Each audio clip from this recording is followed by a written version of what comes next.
All right, so you know how much I love getting my hands on, well, anything really, but especially things with a story behind them, right? Right, like that vintage film camera you were so excited about last week. Exactly. But today, we're diving into a craft that's all about story, about legacy, about transforming raw materials into something that sings. Okay, you've got me intrigued. We're talking about piano making, aren't we? You got it.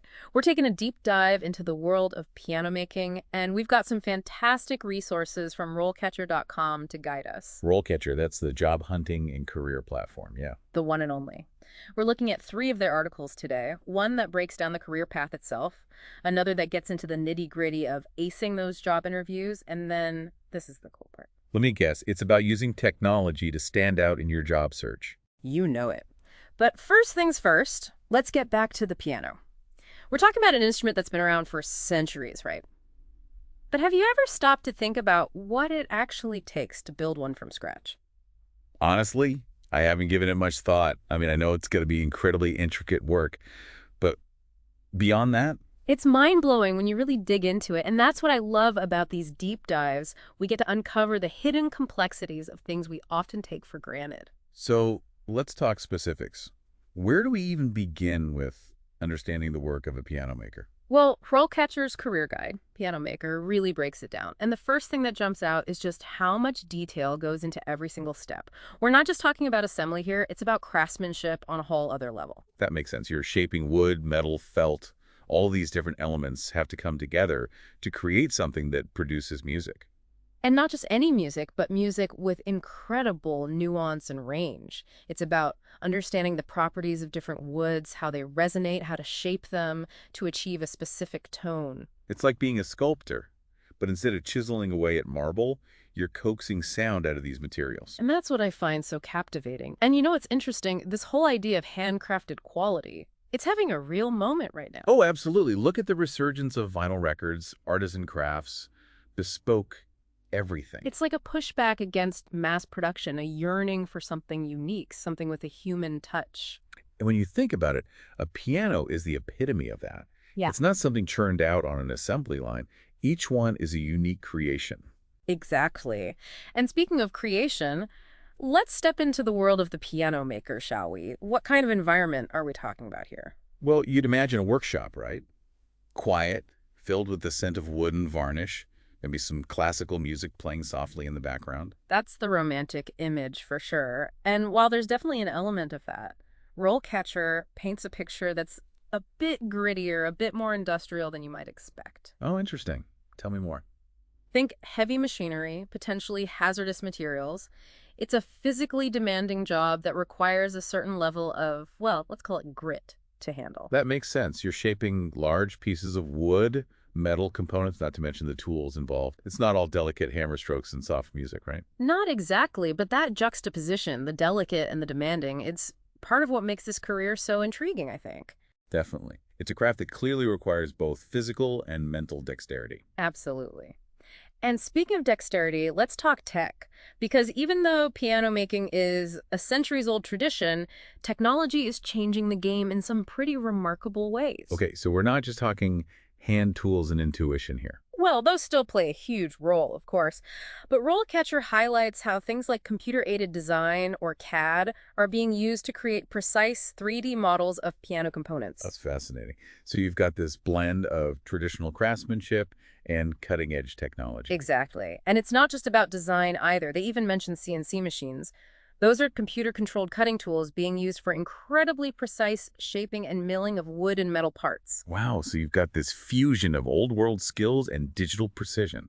And it makes you wonder, with all this technology coming into play, what does it even take to become a piano maker these days?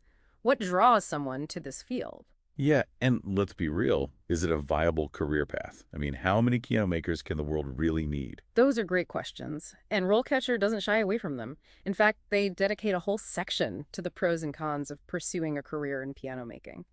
And let's just say it's not for the faint of heart or for those seeking a get-rich-quick scheme. Okay, so tell me more about these pros and cons. What are we really getting into here? Well, let's start with the potential upside.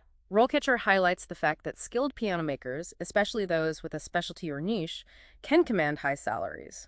We're talking about a specialized craft, and people are willing to pay a premium for quality. That makes sense. A handcrafted piano is an investment, an heirloom even. So you're saying there's potential for a good living, but it's not a guarantee. Exactly. And that's where the cons come in. As you can imagine, the job market for piano makers isn't exactly booming. It's a niche field, and the competition for those coveted positions can be fierce. So it sounds like a career path driven by passion more than anything else. That's the sense I get. It's about a love for the craft, for creating something truly special, something that will outlive you.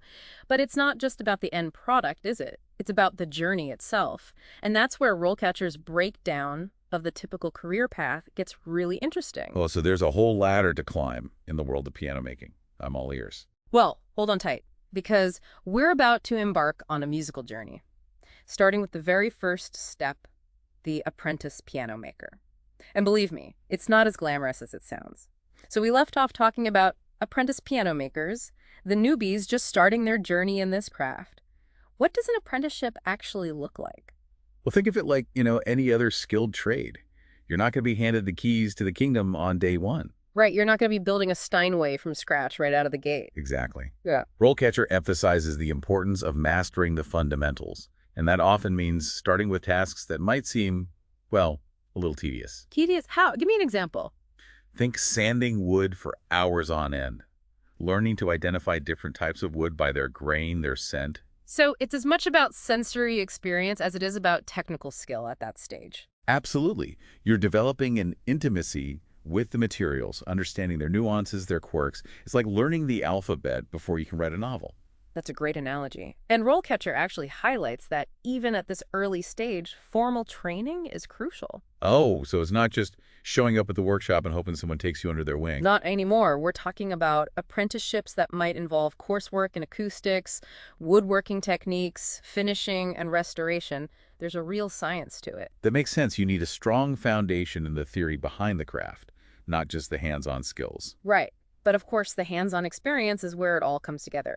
Rollcatcher mentions that apprentices spend a lot of time observing experienced craftspeople, absorbing those tricks of the trade that you can't learn from a textbook. It's that watch one, do one, teach one mentality that's so common in skilled trades. Exactly. And as you progress, you move from apprentice to what Rollcatcher calls a junior piano maker. Okay, so you've moved up in the world, got a few more tools in your belt. What changes at that stage? Well, according to Rollcatcher, you're starting to gain more independence, taking on more specialized tasks. So you're trusted with more responsibility, more intricate work. Precisely. One example they give is voicing the hammers, which I have to admit sounded a bit mysterious to me. The theory is in a good way. Definitely. Turns out, voicing the hammers involves shaping and needling the felt on the hammers that strike the strings. It's what gives the piano its unique tone and responsiveness. Oh, wow. So it's a delicate process, requiring a keen ear and a light touch. It's like surgery for sound. And it's a prime example of how a junior piano maker starts to develop their artistic judgment, their ear for tonal quality. So you're not just a craftsperson at that point. You're developing a musical sensibility as well. Exactly. And as you gain more experience, you climb that musical ladder to become, as Rollcatcher calls it, an experienced piano maker.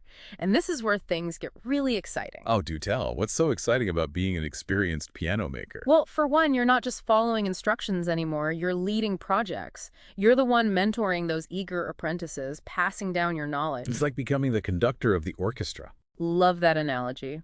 And it's accurate. Rollcatcher highlights how experienced piano makers often oversee projects from start to finish. They're coordinating with teams, managing deadlines, ensuring the quality of the instruments meets those sky-high standards. Talk about pressure. But also, what a rewarding challenge. Right. And here's the thing. Even at this level of expertise, there's always something new to learn. New materials emerge, technologies advance, and the experienced piano maker is constantly adapting, refining their techniques, always pushing the boundaries of what's possible. It speaks to that lifelong pursuit of mastery that defines a true craftsperson, doesn't it? Absolutely. But the journey doesn't end there. We still have to talk about the pinnacle of this musical mountain, the maestros, the legends, this senior piano makers. Ooh, now we're getting to the good stuff. Tell me everything about these senior piano makers. Last we left off, we were about to delve into the world of the senior piano makers. These are the folks who've been at it for decades, right? They've seen it all, done it all. Yeah, they're like the master chefs of the piano making world, the ones with the secret recipes and the years of experience etched onto their hands. And speaking of experience, RoleCatcher really paints a picture of the senior piano maker as not just a craftsperson, but a leader, a mentor, almost an artist in their own right. I like that. An artist in their own right. Because they are, aren't they? They take these raw materials and imbue them with their knowledge, their passion. Absolutely, and their vision. RoleCapture talks about how senior piano makers often collaborate with designers, experiment with the new materials, even develop their own signature piano models. It's like they're composing a symphony of craftsmanship, each generation adding their own unique notes to the music. And that's where their legacy comes in, isn't it? It's not just about the pianos they build themselves, but the knowledge they pass down to the next generation of piano makers. It's like they're building a bridge between tradition and innovation. And, we've talked a lot about the artistry and craftsmanship involved in piano making, but let's not forget the essential role of technology in the modern piano making workshop. Right, because we'd be remiss to ignore that. Technology is impacting every field these days, and piano making is no exception. Exactly. And RoleCatcher dives into some really cool examples of how technology is being used to enhance and elevate this ancient craft. We've already touched on CAD and CNC machines, but it goes way beyond that. Oh, I'm all ears. Tell me more. Well, think about the precision required in piano making. I mean, we're talking minute adjustments that can drastically impact the sound of the instrument. Oh, absolutely. The tension on a string, the shape of a hammer, it all affects the tone, the responsiveness. Exactly. And that's where technology comes in. RoleCatcher highlights how laser cutters are being used to create incredibly precise piano parts. We're talking about accuracy down to the millimeter, ensuring consistency that might be difficult to achieve by hand, even for the most skilled craftsperson. Wow, so technology is like an extension of the craftsperson's hand, allowing them to achieve a level of precision that was previously unimaginable. It's mind-blowing when you think about it. And it's not just about the physical construction either. RoleCatcher also talks about the use of digital sound analysis software. What? So they're analyzing the sound waves themselves. That's Yeah. fascinating. Isn't it? Imagine being able to visualize the sound a piano produces, seeing the peaks and valleys of the sound waves, identifying subtle imperfections or variations in tone. It's like having X-ray vision for sound. Exactly. And the data can then be used to fine-tune the instrument, ensuring that it meets the highest standards of quality and consistency. So technology is not replacing the human ear, it's enhancing it, giving piano makers a whole new level of insight into the sounds they're creating. Exactly. It's about finding that sweet spot where artistry meets precision, tradition meets innovation. And that brings us to another interesting point that RoleCatcher brings up, the importance of those often overlooked soft skills, even in a highly technical field like piano making. Oh, absolutely. They dedicate a whole section to this. Things like communication, problem solving, teamwork. These are all crucial skills for a piano maker to have. Yeah, because at the end of the day, you're not just building a piano, you're building relationships with clients, with colleagues, with suppliers. And those relationships, they're built on trust, on communication, on understanding. It's about being able to listen to a client's needs and translate those needs into a tangible, custom-made instrument. It's about bridging the gap between the technical and the emotional, the practical and the artistic. Beautifully said. And that's what makes this whole deep dive so fascinating to me. We've gone beyond just the nuts and bolts of how a piano is made. We've explored the artistry, the passion, the dedication, the history, and the cutting-edge technology that all converge in this one incredible instrument. It's a testament to the power of human ingenuity, isn't it? This desire to create, to innovate, to pour our hearts and souls into something that will outlive us. And to connect with others through music. Let's not forget about that. So, next time you hear the beautiful sound of a piano, take a moment to appreciate not just the music itself, but the hands that crafted it, the minds that designed it, and the generations of tradition and innovation that made it all possible. Absolutely. It's a reminder that even in our increasingly digital world, there's still a place for craftsmanship, for artistry, for the human touch. Couldn't have said it better myself. And on that note, we'll wrap up our deep dive into the world of piano making. We hope you've enjoyed this journey as much as we have. Until next time, keep exploring, keep asking questions, and keep those passions alive.